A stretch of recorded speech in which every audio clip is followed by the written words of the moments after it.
Olá, meu nome é Augusto Moura Moreira, sou estudante de medicina do segundo período, turma 93, grupo D, e esse é o meu vídeo correspondente à somativa que eu acabei faltando de semana passada.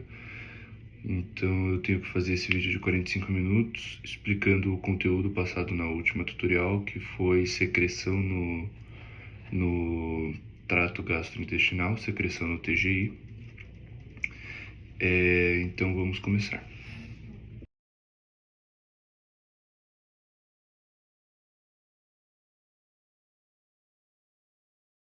Para começar, é válido a gente destacar que essa secreção é uma das funções mais importantes presentes no nosso processo de digestão, porque ela permite a gente entender como funciona a secreção, permite o entendimento de como funciona a digestão, a absorção, a proteção, contra resíduos ácidos, então a neutralização desses resíduos que podem ferir o nosso organismo e a proteção contra micro-organismos.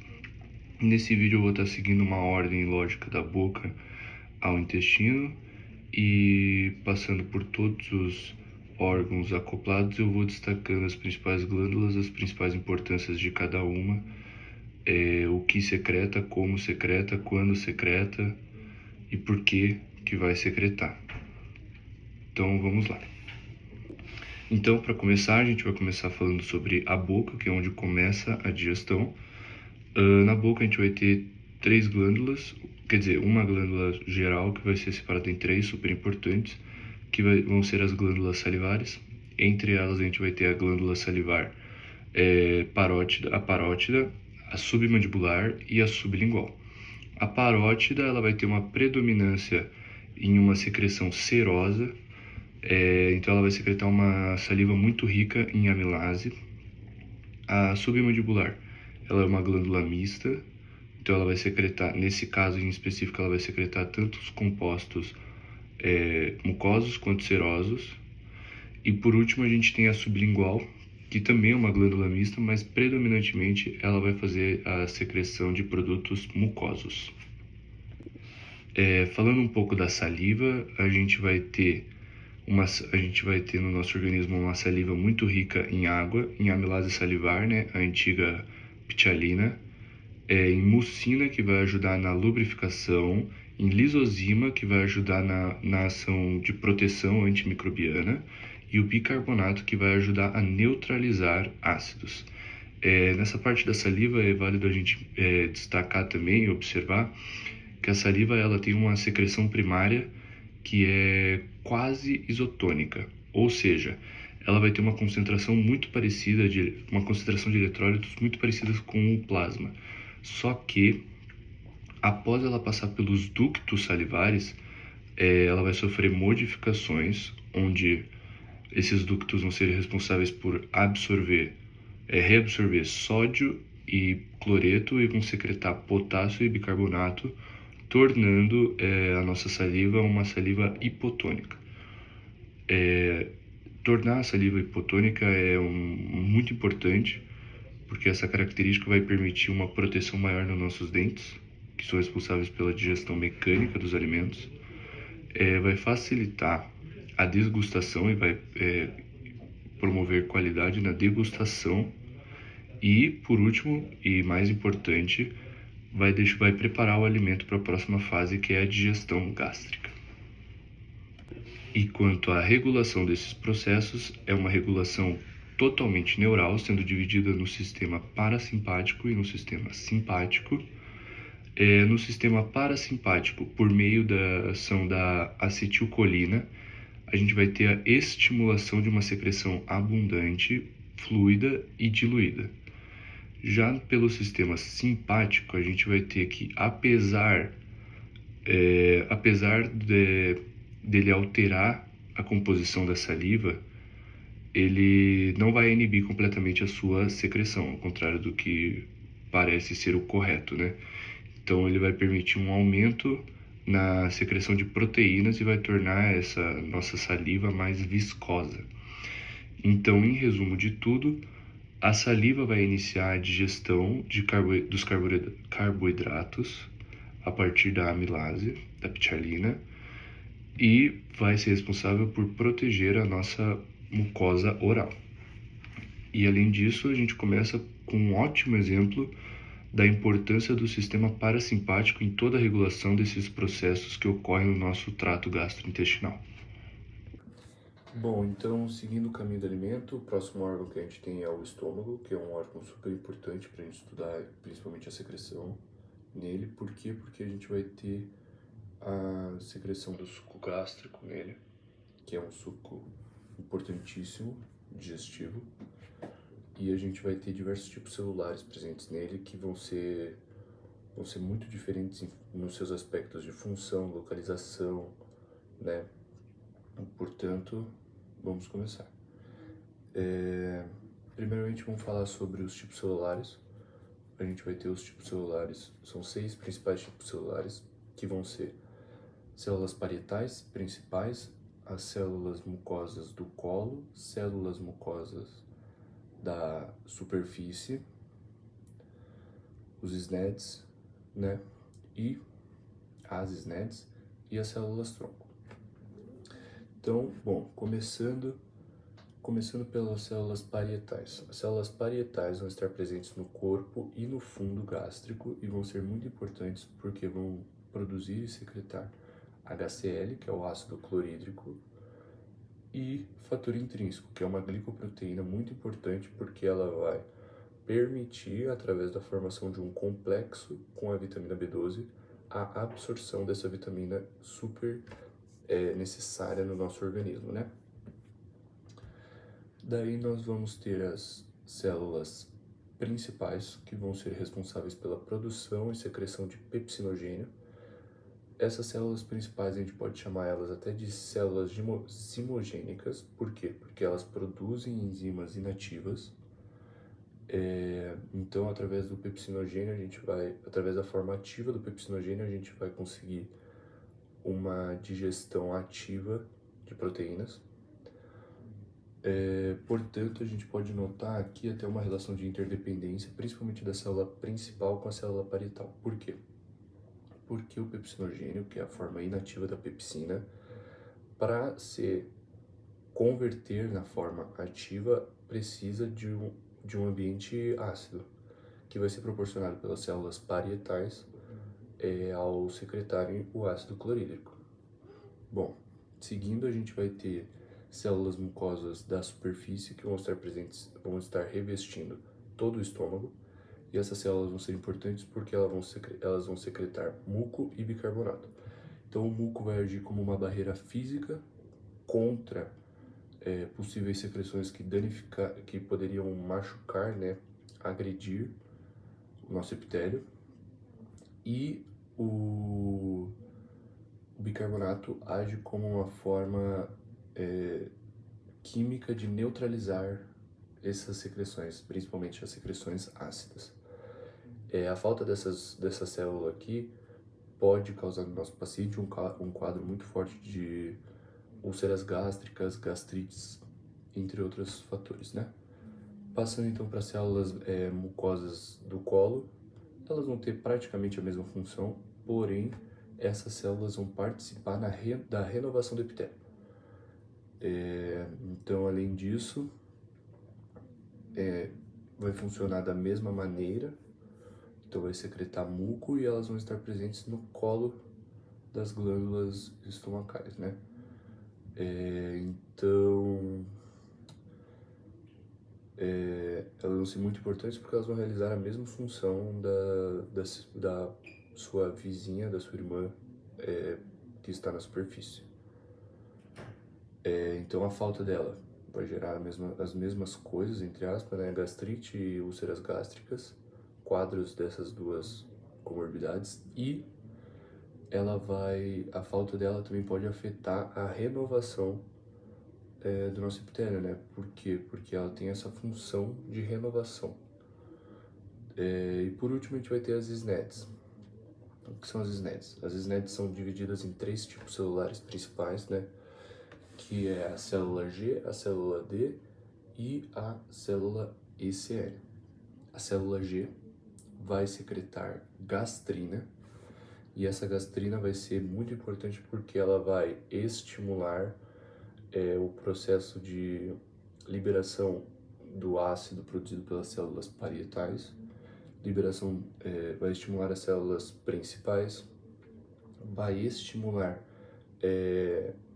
o crescimento da mucosa gástrica e vai estimular também o aumento da motilidade gástrica. Daí a gente vai ter as nossas células D. As células D, elas vão secretar somatostatina e essas células D também funcionam como um freio fisiológico. Por quê? Porque elas vão inibir a maioria das coisas. Então elas vão inibir as células principais, elas vão inibir as células parietais, elas vão inibir as células G, elas vão inibir as células ECL e elas vão inibir até mesmo secreções pancreáticas e intestinais, inclusive de insulina e de glucagon. E por último, a gente vai ter as células ECL. Células ECL vão ser responsáveis por secretar histamina, e as células ECL vão ser estimuladas pelas células G a fazer essa função de secretar histamina, e a histamina vai ser responsável por estimular a célula principal, a célula parietal, a secretar ácido. Bom, então após a gente falar um pouco sobre as células, agora vamos falar sobre a secreção gástrica em si, né? Essa secreção gástrica, ela vai ser dividida em 3 fases. Fase cefálica, fase gástrica e a fase intestinal. A fase cefálica, ela vai acontecer antes mesmo da gente ter ingerido o alimento. Então é uma fase em que vai ser aquele momento em que a gente começa a sentir a fome, né? Então a gente sente o cheiro de uma comida, imagina uma comida, a gente vê uma comida e dá fome. Então é o simples ato da gente fazer alguma coisa relacionada à comida que nos dê fome. Então ela vai ser uma fase que vai acontecer mas antes da gente ingerir a comida propriamente. E esse estímulo para essa fase vai ser um estímulo vagal. A próxima fase, ou a segunda fase, é a fase gástrica. A fase gástrica, ela vai acontecer quando a comida já está no nosso estômago. A partir então dessa entrada na fase gástrica, a gente vai ter 2 principais fatores ocorrendo. O primeiro vai ser a distensão da parede estomacal, tá? E o segundo vai ser a estimulação química das células G. Como a gente já viu o que as células G fazem, a gente vai ter a estimulação química de todos os processos que envolvem a digestão, né? Então a gente vai ter a estimulação das células parietais, que, como comentei anteriormente, vão secretar HCl e vão secretar fator intrínseco, das células principais, que vai secretar pepsinogênio, que na formativa vai permitir que a gente possa absorver mais proteínas e digerir essas proteínas.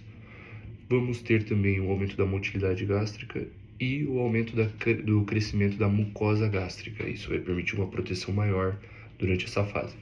E por último, vamos ter a fase intestinal. Essa fase corresponde quando o quimo chega no nosso intestino. Então, ao chegar no intestino, hormônios como a secretina e a GIP, elas vão entrar em ação para inibir a secreção gástrica, né? É válido a gente fazer um adendo rápido para entender como que vai funcionar esse mecanismo celular para a secreção de ácido.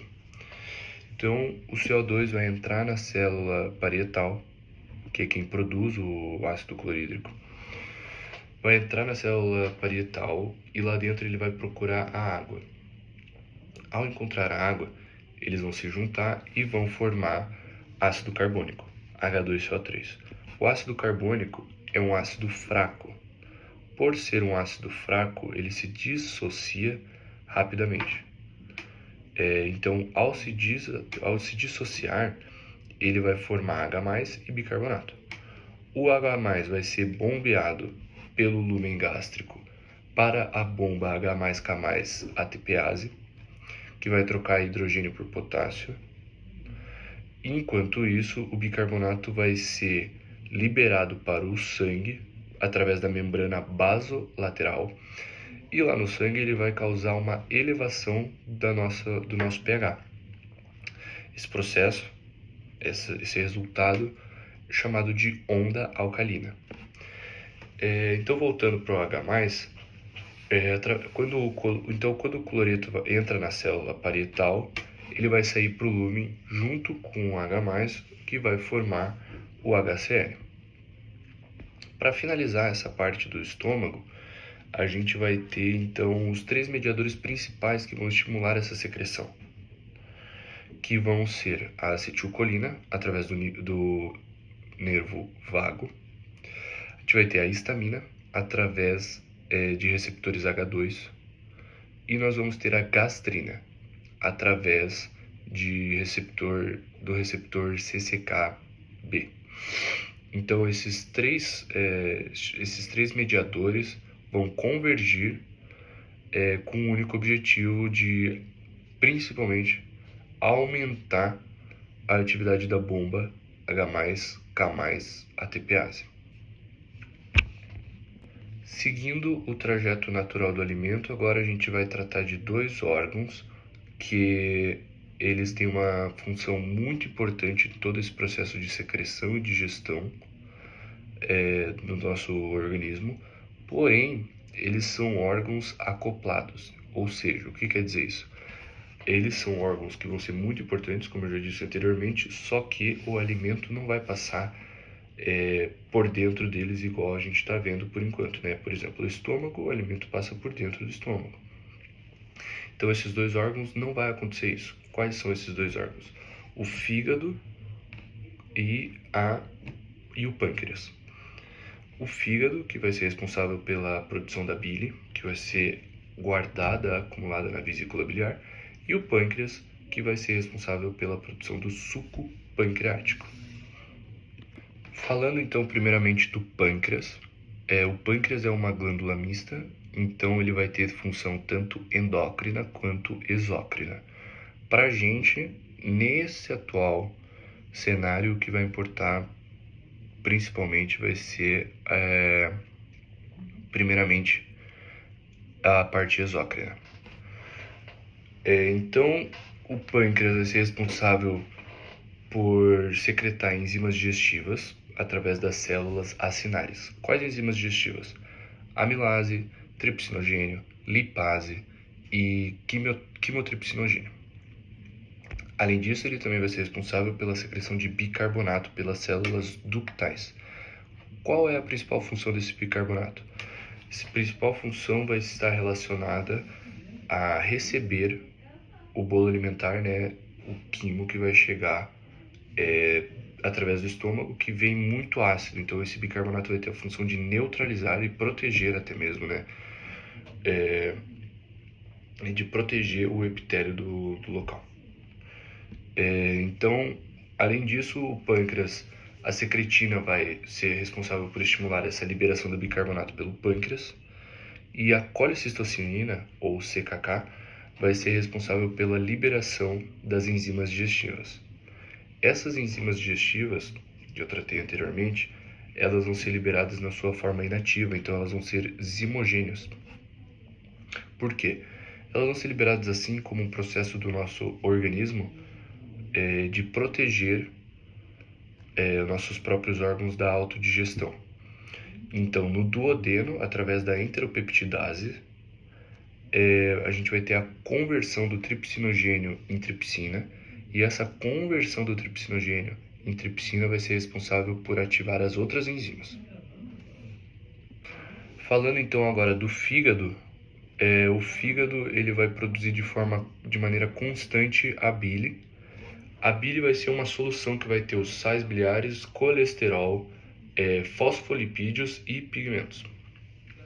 Essa bile ela vai ser armazenada na vesícula biliar e ela vai ser liberada através de uma resposta a receptores que informam a vesícula biliar a presença de gordura no intestino, ou também sob a ação da colicistocinina. Ao ser liberada, essa bile vai ter uma função muito importante relacionada principalmente à emulsificação de gorduras. Então, a bile ela não vai ser responsável por digerir gorduras, apenas emulsificá-las. Então, através dessa emulsificação que ela faz, ela facilita a ação da lipase pancreática de digerir essas gorduras. Continuando, a gente vai chegar no intestino delgado, através da secreção intestinal. Agora falando um pouco, a gente vai chegar no intestino delgado, onde a gente vai ter algumas glândulas, como por exemplo as glândulas de Brunner, que vão estar presentes no duodeno, e elas vão ser responsáveis pela secreção do muco alcalino, responsável com a função principal de neutralizar o ácido. Além disso, a gente vai ter as criptas de Lieberkühn. Essas criptas elas vão secretar principalmente um fluido intestinal rico em água, eletrólitos e enzimas digestivas. Além dessas duas, na verdade, a gente vai ter os enterócitos, que vão produzir as enzimas em sua borda em escova. Quais enzimas? Disacaridases, peptidases, nucleotidases,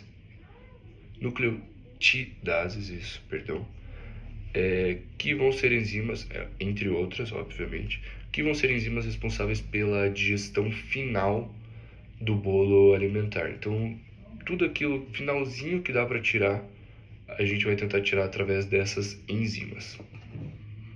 Passando para o último, a gente vai ter o intestino grosso, que não vai ter tanta função específica na parte de absorção, até porque, como eu disse anteriormente, no intestino delgado vai ser feita a última tentativa de absorver os restantes de nutrientes através das enzimas secretadas pelos enterócitos e sua borda em escova.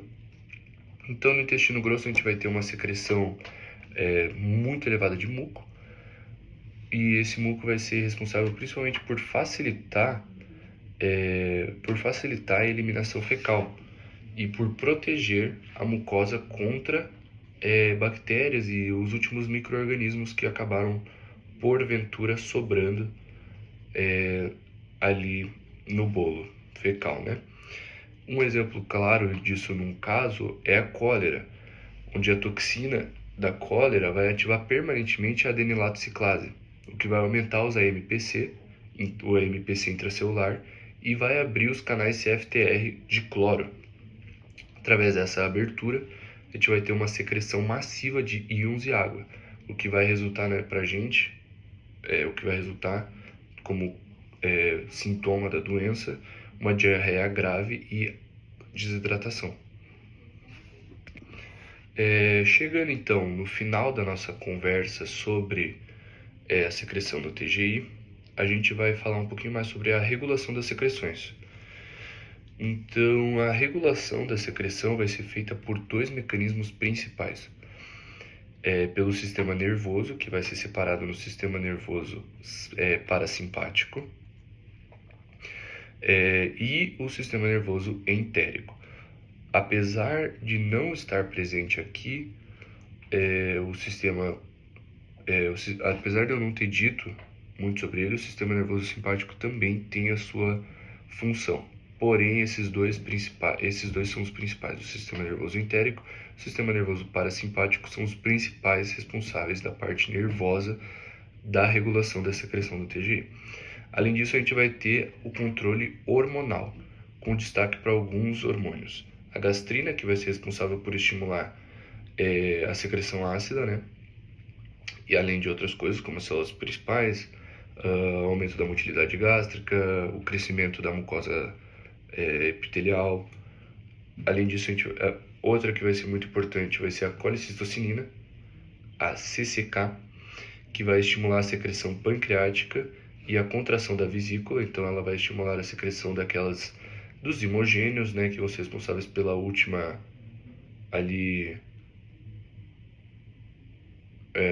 por aquela parte de absorção, e a contração da vesícula, que vai ser responsável pelo bílio. A secretina, que vai inibir a secreção gástrica e vai estimular o bicarbonato pancreático. A GIP, que vai inibir o estômago e vai estimular a liberação de insulina. E a gente vai ter a somatostatina, que é o freio fisiológico de tudo e é um hormônio muito importante porque ele vai inibir tudo, né?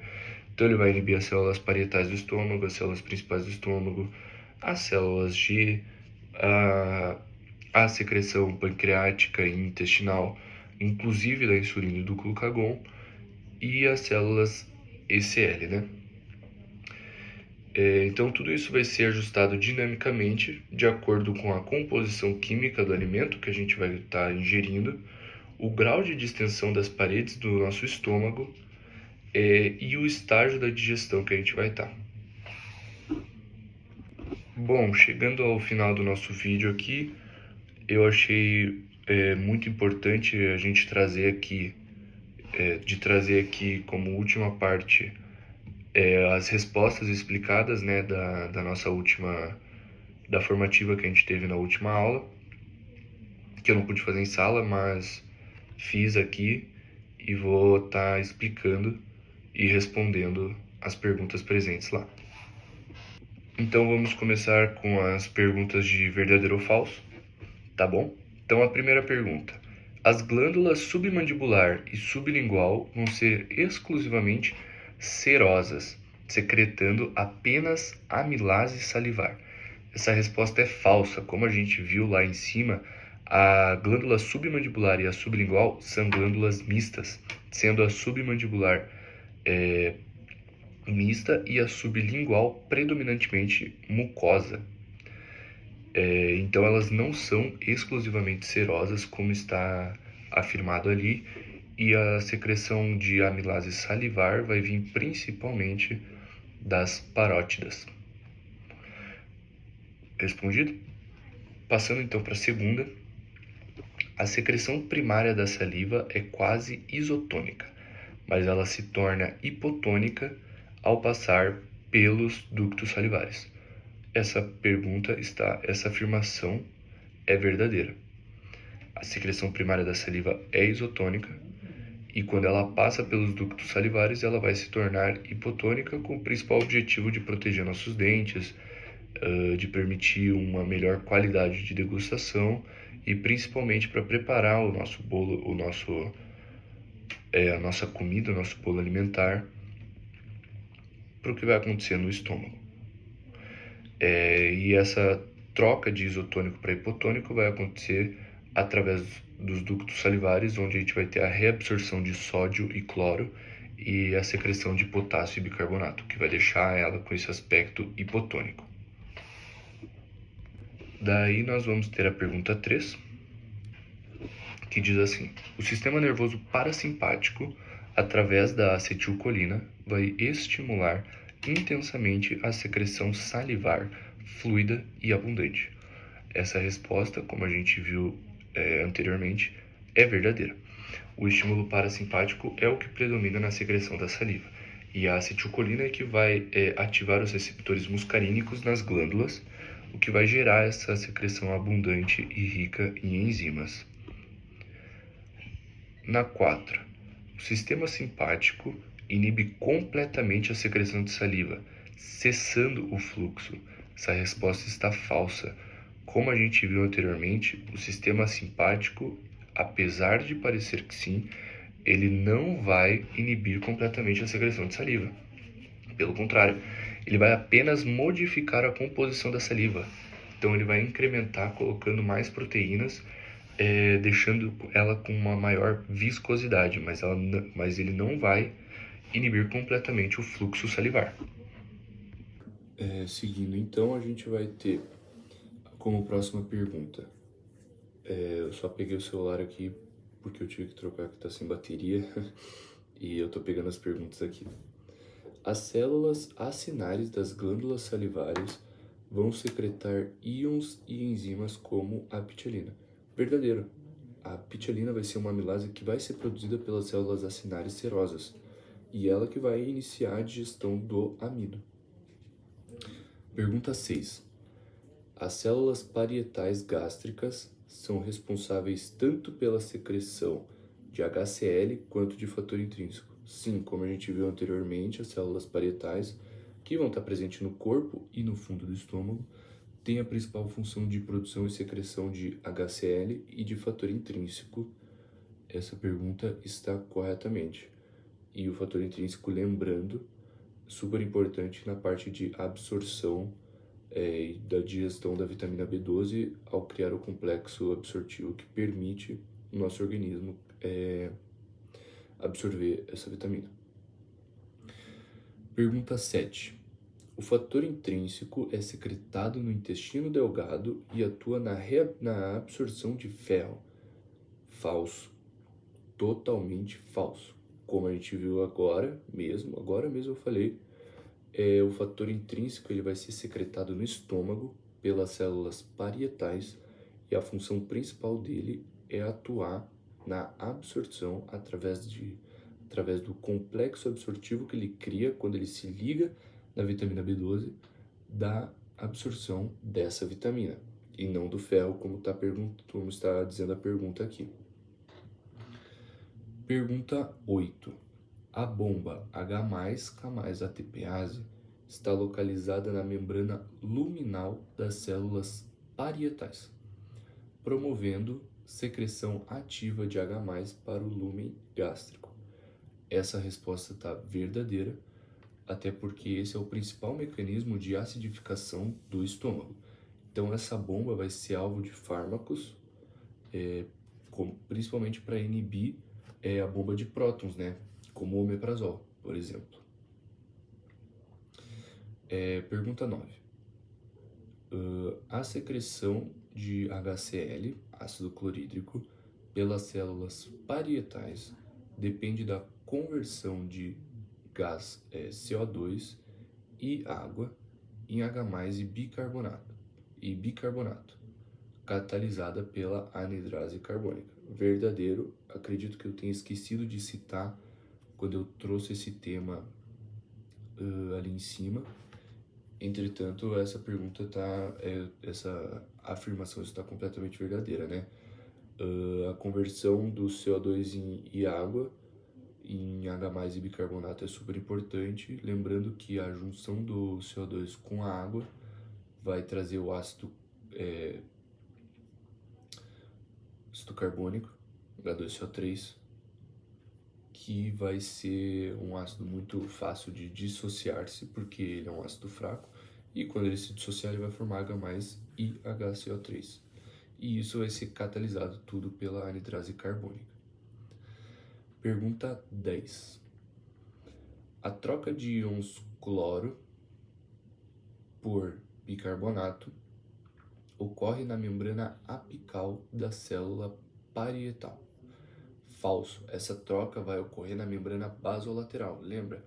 Como eu disse antes, o bicarbonato vai ser liberado, né, através da membrana basolateral para o sangue, e essa liberação vai causar um processo que a gente vai chamar vai elevar o pH, obviamente, e a gente vai chamar esse processo de onda alcalina. Então, essa troca, né, vai levar o bicarbonato ao plasma, gerando a onda alcalina pós-prandial. Perdão. 11. A liberação de bicarbonato para o sangue durante a secreção gástrica ácida gera uma elevação temporária do pH plasmático, chamada onda alcalina. Sim, alternativa verdadeira.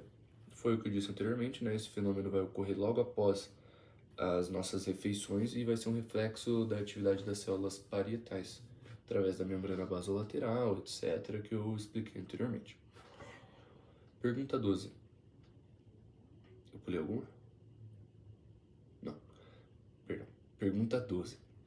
A estimulação das células parietais por histamina, gastrina e acetilcolina promove fusão das membranas túbulo-vesiculares com a membrana canalicular, aumentando a secreção de H+. Resposta, essa afirmativa está correta. Essa fusão vai permitir um aumento da superfície, né, de contato com o lúmen gástrico, e isso vai elevar o número de bombas ativas. Pergunta 13. A absorção do complexo vitamina B12 fator intrínseco ocorre no jejuno por meio de difusão facilitada. Falso.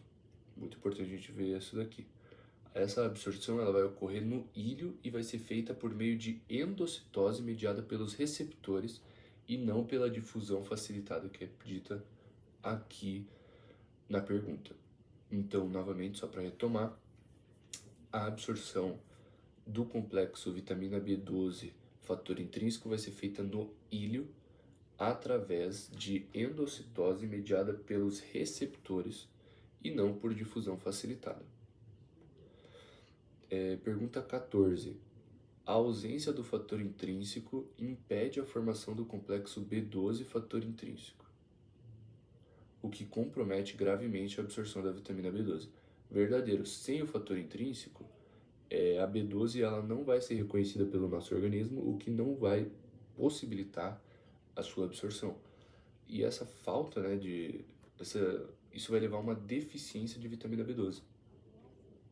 Considerando que a vitamina B12 é super importante no nosso processo de DNA, formação de DNA, trazendo um pouco para o que a gente está estudando, isso vai trazer para o paciente problemas, né, na eritropoese. Por quê? Porque a medula óssea ela é muito dependente dessas moléculas de DNA, né?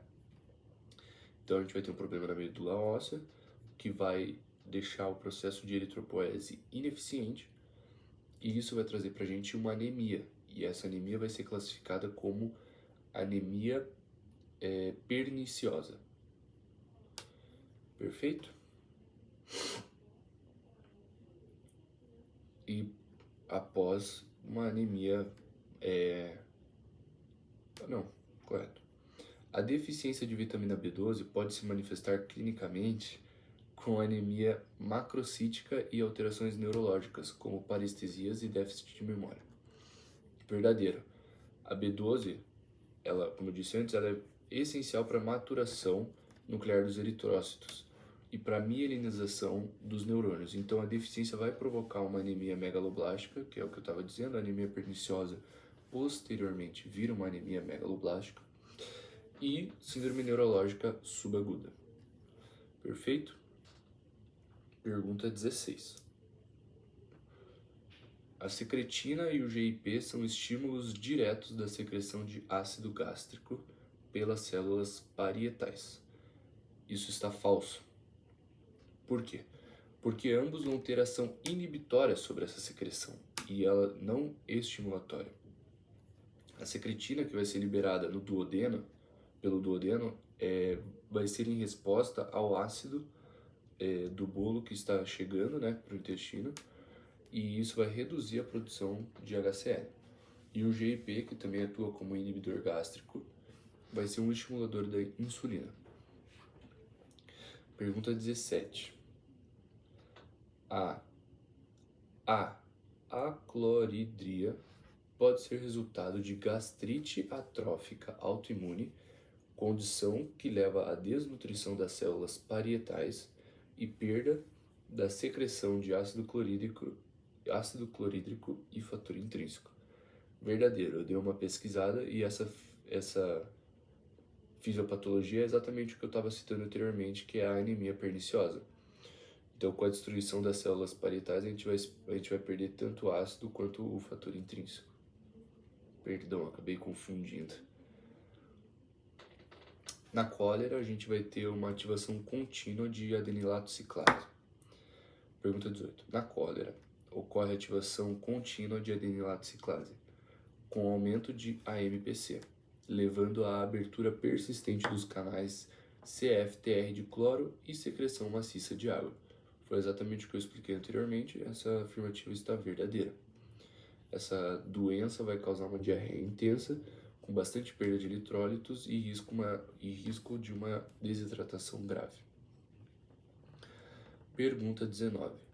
A principal secreção do intestino grosso é a liberação de enzimas digestivas da borda em escova.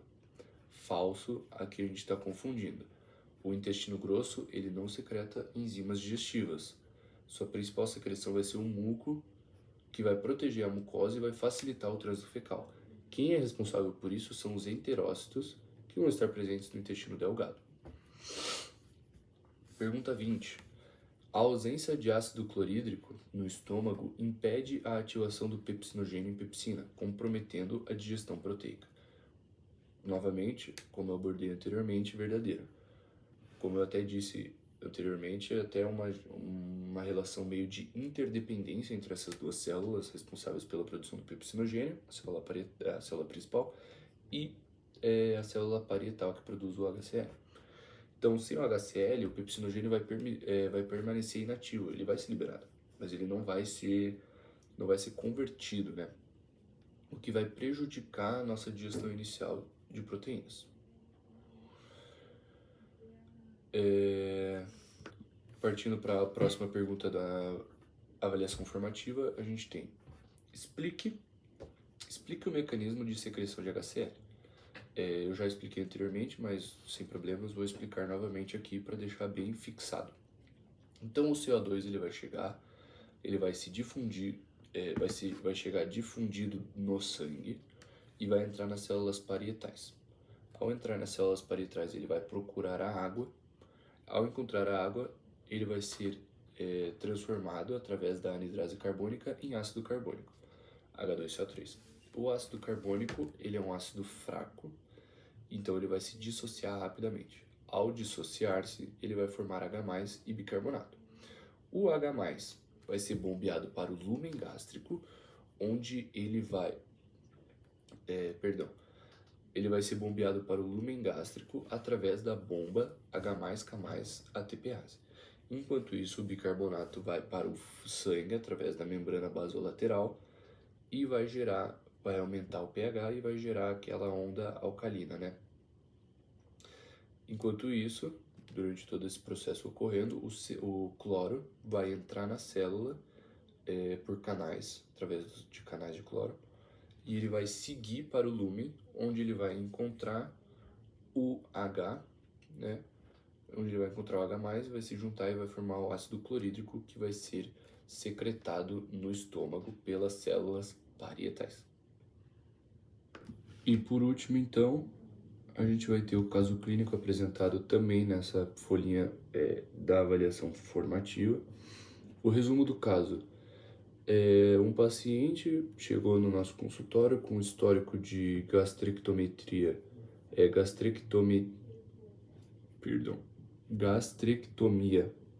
vertical. Agora ele está com uma anemia macrocítica e com sintomas neurológicos. Já desconfiamos de uma vitamina, né? B12. Provavelmente. A endoscopia mostra pra gente uma mucosa gástrica atrófica e anticorpos negativos. Então a letra correta vai ser a letra E. O que diz a letra E? Comprometimento da produção de fator intrínseco devido à perda de células parietais. Essa é a resposta final. Por quê? Porque com a gastrectomia a gente vai ter a perda ou a redução do número de células parietais presentes em nosso organismo. Sem essa liberação do fator intrínseco, que é uma das principais funções dessa célula, a vitamina B12 ela não vai ser absorvida no ilho.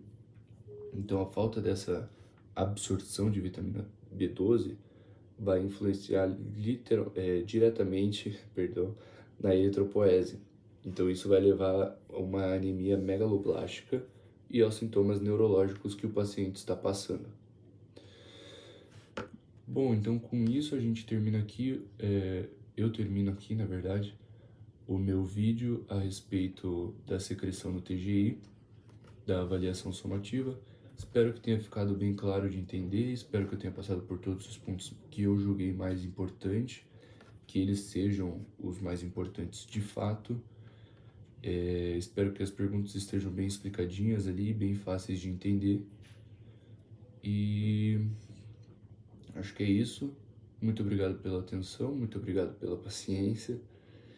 E esse foi o meu vídeo para a somativa. Muito obrigado.